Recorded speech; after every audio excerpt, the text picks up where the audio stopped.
By request, this is my Onyx caster review. So quick introduction, my name is Zai, I've been playing Quake for about 17 years, so I'm fairly practiced with first person shooters, and I tend to know what makes a mouse good. I will preface this video with there's no such thing as a perfect mouse, and just because a mouse is good or if I say it's good, doesn't mean it's going to be good for you, everyone is different. Inside, the cable is bundled up as always, standard gold plated USB, quick start information guide and warranty, and a bunch of stickers. Let's do a quick button check. Left button.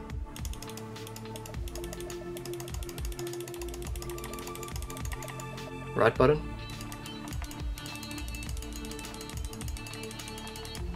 So I'm not sure if you can hear it on cam, but when you release the button on the My Onyx caster, it has a slight click to it. I'm not really a fan of mice that do that, but it's not a problem. Here's the Zowie EC2A just for contrast. That actually feels like a better button to me, but I'm sure many people will prefer the My Onyx caster for it. So I can't imagine these buttons being too good for MOBA games, but they'll be perfectly fine for first person shooters. Now the side buttons. I haven't had any trouble with these, unlike the EC2A which have too much travel time. These seem to go in just enough, and they're quite comfortable. Placement seems good too. Very easy to use with the thumb just resting there. You have the DPI switch on top. It's as you'd expect, scroll wheel. Most scroll wheels that I've tried have had a bit of a rattle. The best one has been the Roccat Comb Pure, that might have the best build quality. So I'm not impressed with the scroll wheel, but it's not too bad. As far as tactile feedback goes, for all the CS players out there, it's got enough. It's not to the degree of the G302 or 03, but there is some there, so you should be able to get away with it. But scrolling and web browsing, maybe it's just my copy, but that's too loud for me. Still, if you like the rest of the mouse, that's not a deal breaker. As for mouse 3, clicking it in.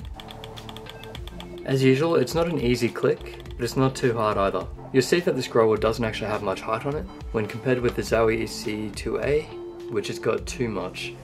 Now a quick rattle test. I like to shake it around just to see if it's got any sensor rattle or just loose buttons or anything like that. There does seem to be a rattle there, so I'm going to hold the scroll wheel to see what it is. No, I can still hear it. Okay, so it still sounds like something is loose in there. I don't know what, but when I'm moving the mouse around, I can't hear it. So it's nowhere near as bad as the G303, which does actually have a rattling sensor. But still, that is a build quality issue. And like the G303, it might just be my copy. We'll see how prominent that issue is. Lastly, we'll just do a tap test. That's a very standard sound. There's no extra rattle on that, so it is just when you're shaking it, it does have something loose. Moving on to the materials. This is a rubber plasticky finish. The buttons feel a bit more plastic than the sides, but overall that's a really nice smooth texture, I quite like it. And it's grippy enough to not be slippery. I hear a lot of people complaining about sweat. I don't really have sweaty hands, I guess, so I can't really test that despite being in an Australian summer right now. But so far, I think it'll be good, and it does allow for good grip. On the left side, you have a rubber textured grip, so hopefully that is enough to keep your fingers in place. I think this is a premium quality mouse, and that's most likely adding to the price. All up, I got this for about $115 Australian, so really not cheap. And on Amazon, it's actually more expensive than the EC2A and the Rival 300. I'll just quickly note that this mouse seems to be a dust magnet. This grip especially, I've had to clean it several times already, and even straight out of the box, it actually had dust all over it. The mouse buttons also have very comfortable grooves in them, so please take note, Roccat. This is what I really like, and I think a lot of other people would find it more comfortable too. The cable is a braid, but it does seem to scratch on the pads. So not the smoothest I've used, probably the G303 is really smooth, but I do prefer these sorts of cables these days on the Zowie EC2A. It's just smooth and flexible. I've never had a problem with these cables before. So the braid is a nice touch, but I have found that these are the cables that rub on pads. And according to the website, I haven't measured it, but it's 2 meters long. On the base you have 2 big mouse feet. They're not the smoothest that I've used, but they are very smooth. You can have a quick listen on the SteelSeries QCK mousepad, compare it to the Zowie EC2A. So it's just a bit louder. Here's a close-up look at the shape. You can sort of see that they've got these grooves along here, obviously for your little finger and ring finger. I'm not a big fan of this because I call it a not safe shape.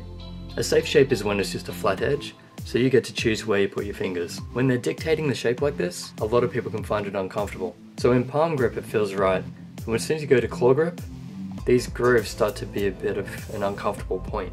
It's a very smooth curve on the top, and that means that it should be suitable for most grips. Maybe not so much palm grip for the bigger hands, but here's how it looks. There's where my fingers go. So with an 18.5 centimeter hand, base to tip, I found it quite comfortable. And 9 centimeter measuring from the thumb over to the knuckle there on the little finger. Feeling good. For bigger hands I'd worry, but I think it'll suit fingertip grip quite easily for those bigger hand people. Claw grip should be fine too. As I said, just worried about palm grip for the larger hands. But smaller hands shouldn't have any problem palming this mouse. And by smaller I mean between 15 and maybe 19 centimeters. The larger hands get above 20. One thing that I didn't actually quite like on this mouse, if you look at it from here, it looks fine, right? But if I just show you the bottom here, you'll actually see how deep this groove is and how far out these buttons actually come out. So when you're holding this, you actually feel like there's this massive ledge coming out over the top. And that, I think, is actually unbalancing the mouse a bit. I would have preferred if they didn't have this side like this and actually tapered it down more, maybe cut off that section. Our fingers would still be fairly comfortable there, and then extended this out a bit, because what I think they were trying to do was keep the base slim, giving us a good grip width. Now, for those new to the channel, the grip width is basically the distance between your fingers when you're actually holding the mouse. And this one's a bit misleading. It's about 5.5, which is the golden measurement for people with hand sizes like mine, but it's actually a bit more, and they've tapered it in just so they can keep it slim. I find the grip width important because the Death Adder was too wide for me to aim. Mice like the EC2A have 5.5 centimeter grip width, and I seem to be able to aim them extremely well.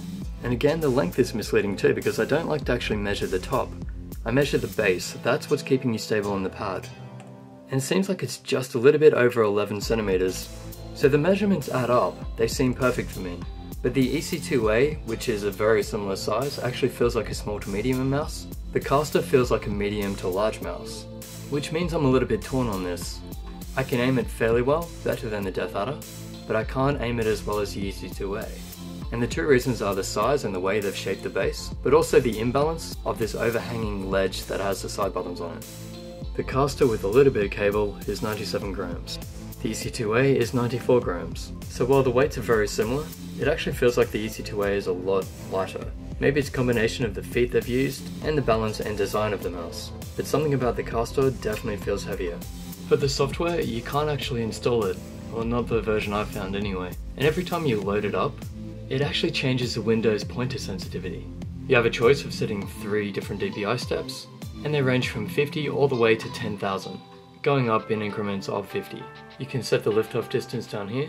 Low is actually under 1 DVD, but high is under 3 DVDs. In millimeters, that's about 3.6 at high, and low under 1.4 millimeters. Moving on to the color settings, you can have on or off, then solid, blinking, pulsating, breathing. This is an RGB mouse, so you do have a wide selection of colors, and you can even set it to color shifting mode. And a quick look at the color shifting mode, you see that the RGB cycling is quite smooth.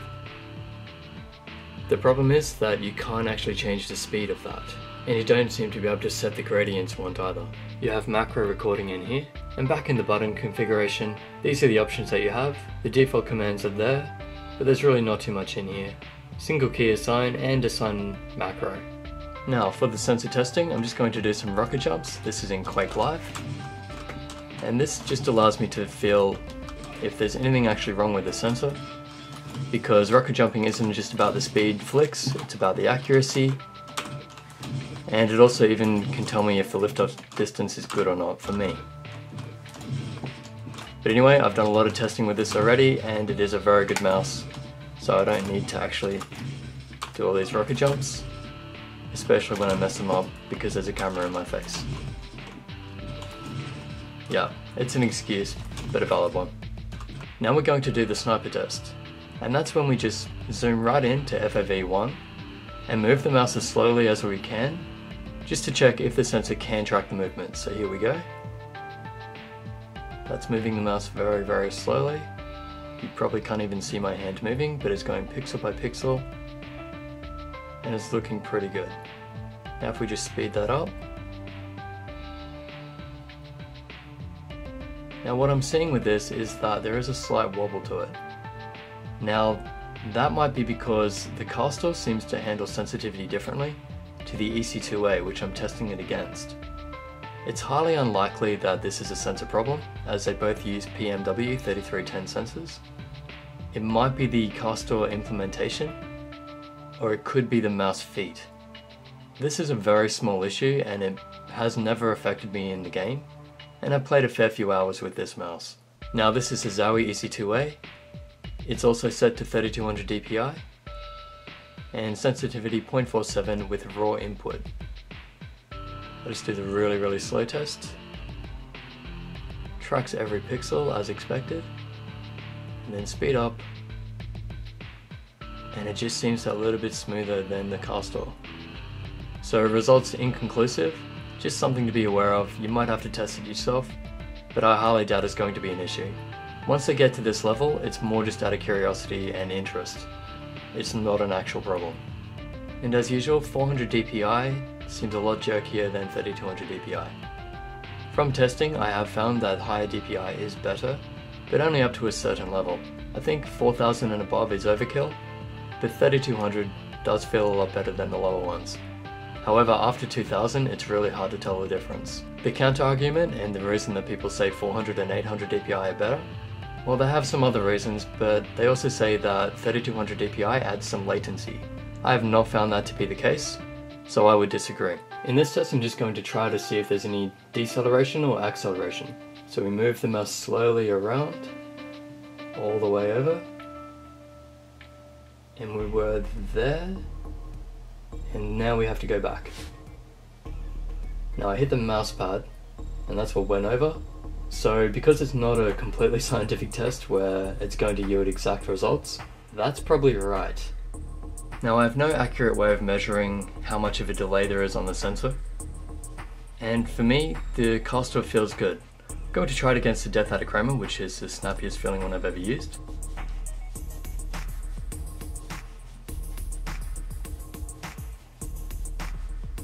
And you know what? It's still the snappiest. Maybe it's because it actually feels like a lighter mouse for some reason.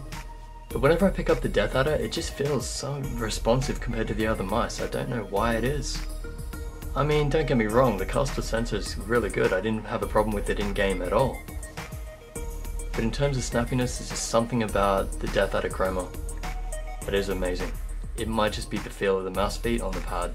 Anyway, what you need to know about the caster right now is that it feels good in game, and I didn't have any issue with delay.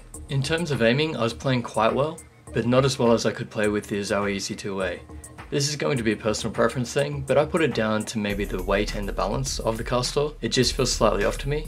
And with the shape, with that overhanging left edge, it doesn't feel completely comfortable. That's not to say that your aim's going to be not quite right either. It really depends how you aim, what your style is, what games you play, and so on. I'm just giving you my experience, so you can take that into account when you're making a decision. And if I was going to play a competition match, I'd definitely be using the EC2A.